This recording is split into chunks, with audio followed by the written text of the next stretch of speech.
आज मनुष्य इस संसार में जीवन जी रहा है और माया की सभी जितनी भी चीज़ें हैं जो हमें आसपास नज़र आती हैं उसे सच मान बैठा है और अपनी श्वासों की अमूल्य पूंजी को उन चीज़ों के अंदर फंसा चुका है और सोचता है कि यह चीज़ें मैं एकत्रित करूँगा और मुझे सुख प्राप्त होगा।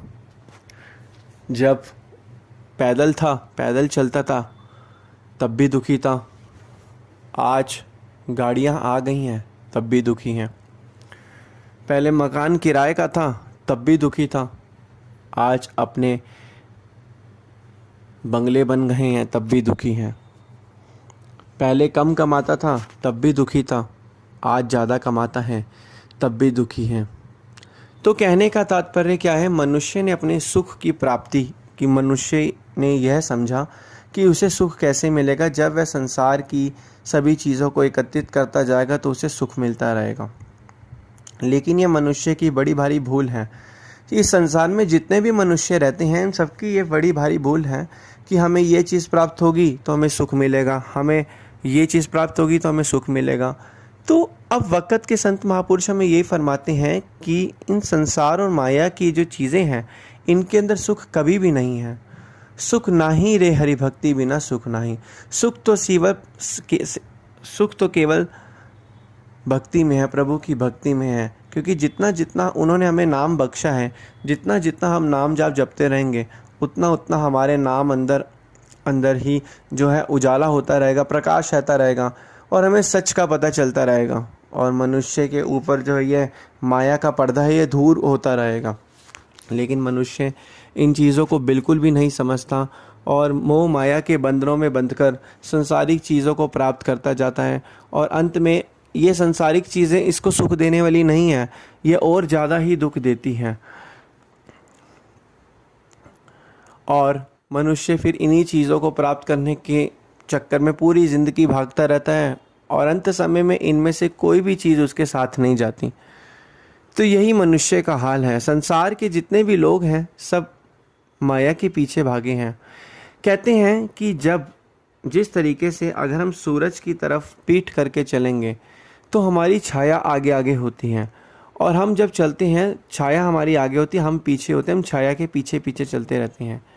लेकिन जब हम सूरज की तरफ मुख करके चलेंगे तो हमारी छाया हमारे पीछे होती है और हम आगे होते हैं।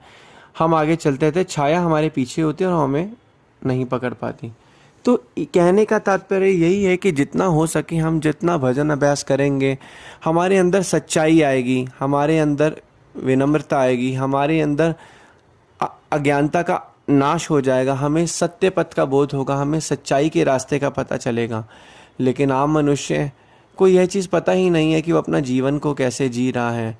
वो बाकी सभी लोगों की तरह जो है क्रियाकलाप कर रहा है, सोच रहा है मैं परिवार बना लूँ, जायदाद बना लूँ, सभी सामानों को एकत्रित कर लूँगा तो मेरा जीवन सुख शांति और आनंद से व्यतीत होगा। आप अनुभव करके देखिए, आपके आसपास जितने भी लोग हैं जिनके पास ये सभी संसार की भौतिक चीज़ें हैं, क्या उनको सुख है? क्या उन्हें शांति है? क्या उन्हें आनंद है? आनंद सिर्फ किसी है जो परमपिता परमात्मा का भजन अभ्यास करता है, ध्यान करता है। अब एक तरीका अगर हम समझें कि किस तरीके से अब मनुष्य क्या करता है, संसार की जितनी भी चीज़ें होती है ख्यालों के रूप में उसको अपनी सुरती से जोड़ लेता है और परेशान रहता है, अशांत रहता है और जीवन आनंद से व्यतीत ही नहीं कर पाता और हमेशा ही दुख भरा जीवन व्यतीत करता है। लेकिन मनुष्य को ये चीज़ समझनी है कि जितना हो सके जब वो भजन अभ्यास और भक्ति करेगा उतना उतना उसके मन के अंदर शांति आएगी, जीवन आनंद से व्यतीत होगा।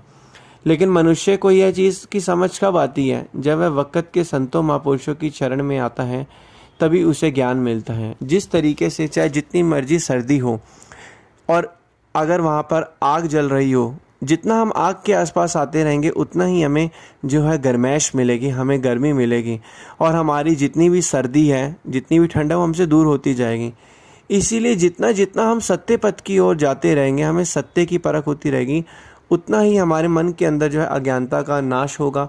हम जो है जो सत्य पथ पर हम चल नहीं पा रहे, भटके हैं, जितना जितना हम सच की तरफ जाएंगे हमारे अंदर से जो जितने भी मन के विषय विकार हैं मन के विचार हैं, जो माया रूपी विचार हैं, अज्ञानता का नाश होगा, क्योंकि अब हम सत्य पथ की तरफ चल रहे हैं। क्योंकि सत्य पथ जो है, मनुष्य जब उसकी तरफ चलता है तो उसको ज्ञान मिलता है और उसकी अज्ञानता का जो है नाश हो जाता है।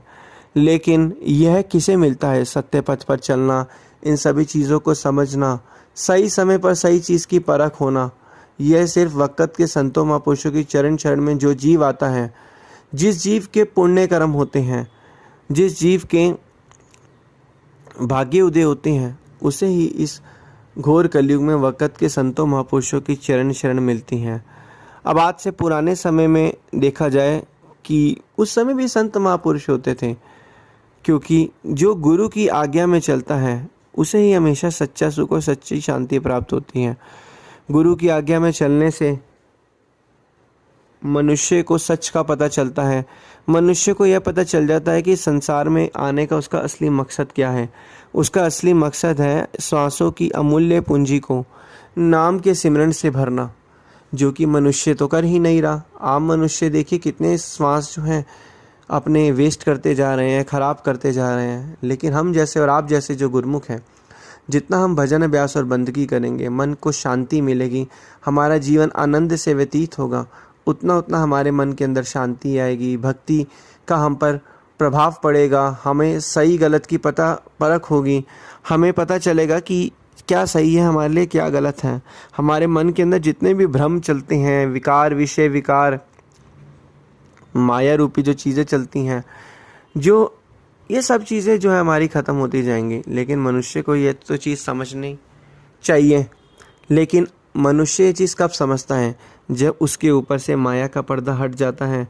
वक़्त के संतों महापुरुषों की चरण शरण में जब वो आता है, उनके बताए गए नियमों की पालना करता है, उनकी आज्ञा और मौज में चलता है, तब मनुष्य के अंदर ये सारे के सारे जो है ये विचार उत्पन्न होते हैं। मनुष्य क्या करना है? जितना हो सके नाम जाप जपना है। नाम जाप जपेगा तो नाम जाप जपने के बाद जो नाम रूपी बीज है, जब उसके हृदय में पड़ेंगे तो मन जो है भक्ति की तरफ लगेगा। भक्ति, हमें अंदर की सच्चाई का पता चलेगा, सच का पता चलेगा। लेकिन अब मनुष्य कहता है कि मुझे समय नहीं मिलता। समय तो निकालने से बनता है। संसार के जितने भी वो कार्य करता है, सब में तो उसको समय मिलता ही है ना। तो जब उनको करने के लिए उसको समय मिल रहा है, तो इसको भी करने के लिए समय उसको निकालना ही पड़ेगा। समय मिलता नहीं, समय निकालना होता है। तो इसलिए वक़्त के संतों महापुरुषों की चरण शरण में आकर जो जीव परमपिता परमात्मा की बंदगी करता है, उनकी आज्ञा और मौज में चलता है, वह ही जीव इस लोक में भी और परलोक में भी अपना जीवन सुख और शांति और आनंद से व्यतीत करता है। वरना इस संसार के अंदर जितने भी लोग हैं, नाना प्रकार के जितने मर्जी कर्म कर लें, उनको आत्मिक ज्ञान नहीं मिल पाएगा, उनको मुक्ति नहीं मिल पाएगी। मुक्ति सिर्फ कब मिलती है, मोक्ष कब मिलता है? जब हम वक़्त के संतों महापुरुषों की चरण शरण में आकर उन्होंने जो नाम बख्शा है, जो कि कहा गया है, कलयुग केवल नाम आधारा, सिमर सिमर नर उतरे पारा। तो जो नाम जपेगा उसका ही वही इस भवसागर से पार हो पाए।